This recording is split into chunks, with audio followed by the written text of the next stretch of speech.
নমস্কার সম্মানীয় দর্শক মণ্ডলী। মাননীয় মুখ্যমন্ত্রী আজকে অত্যন্ত কড়া পদক্ষেপ নিয়েছেন। অবসরপ্রাপ্ত সরকারি কর্মীদের পুনঃনিয়োগ বাতিল করে দিয়েছে। নবান্নের কড়া নির্দেশিকা, নবান্নের বিরাট অ্যাকশন, সমস্ত বোর্ড এবং নিগমের চেয়ারপারসন পদ থেকে সরানোর নির্দেশ জারি করা হয়েছে। সরকারি দপ্তরে চুক্তিতে কর্মরতদের জন্য দুঃসংবাদ। দেখুন কি বলছে বিজ্ঞপ্তিতে, দেখাচ্ছি বিজ্ঞপ্তিটা আপনাদেরকে। এই বিজ্ঞপ্তিতে পরিষ্কার নির্দেশ দিয়েছে, সেই নির্দেশ নিয়ে আলোচনা করব। নির্দেশিকাটা মূলত পশ্চিমবঙ্গ সরকারের স্বরাষ্ট্র এবং পার্বত্য বিষয়ক বিভাগ থেকে আজকেই 11ই মে 2026 তারিখে বিজ্ঞপ্তি জারি করা হয়েছে। নবান্নের এই নির্দেশের ফলে রাজ্য সরকারের বিভিন্ন দপ্তর, বোর্ড এবং সরকারি সংস্থাগুলোতে বড় সরল রদবদল ঘটছে। বিজ্ঞপ্তি মূলত দুটি প্রধান বিষয়ের উপর জোর দেওয়া হয়েছে। প্রথমত, মনোনীত সদস্যদের অব্যাহতি। রাজ্য সরকারের বিভিন্ন বোর্ড, নন স্ট্যাটুটরি বডি অর্থাৎ অবিধিবদ্ধ সংস্থা, সরকারি উদ্যোগের যারা মনোনীত সদস্য, পরিচালক, চেয়ারম্যান হিসাবে নিযুক্ত ছিলেন, তাদের কার্যকাল অবিলম্বে শেষ করার নির্দেশ দেওয়া হয়েছে।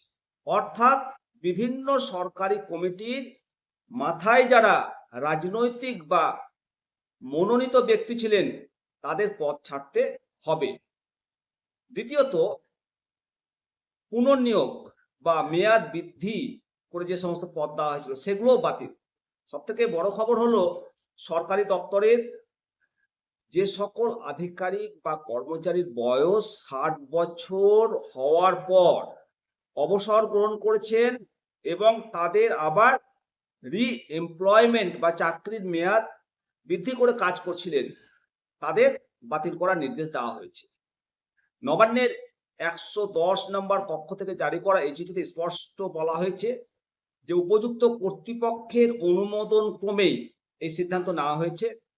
অতিরিক্ত মুখ্য সচিব, প্রধান সচিব এবং সমস্ত বিভাগের সচিবদের এই নির্দেশ কার্যকর করার জন্য প্রয়োজনীয় ব্যবস্থা নেওয়ার কথা বলা হয়েছে।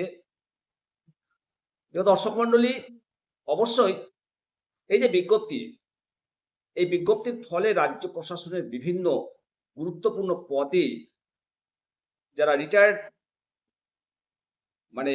কর্মী ছিল, তাদেরকে যেমন সরতে হবে, তেমনি বিভিন্ন স্বশাসিত সংস্থায় নতুন মুখ আসার সম্ভাবনা তৈরি হলো। সরকারের এই পদক্ষেপ নিঃসন্দেহে অত্যন্ত গুরুত্বপূর্ণ পদক্ষেপ। পশ্চিমবঙ্গ সরকারের পক্ষ থেকে স্বরাষ্ট্র এবং পার্বত্য বিষয়ক সমন্বয় শাখা থেকে 11ই মে 2026 তারিখে এই বিজ্ঞপ্তি 816 নম্বর হোম জারি করা হয়েছে। এই বিজ্ঞপ্তিতে রাজ্যের সমস্ত সরকারি দপ্তর, বোর্ড এবং নিগমের মনোনীত চেয়ারম্যান ও সদস্যদের কার্যকাল সমাপ্ত করার পাশাপাশি অবসরপ্রাপ্ত কর্মীদের যে পুনর্নিয়োগ, সেটা বাতিলের নির্দেশ দেওয়া হয়েছে।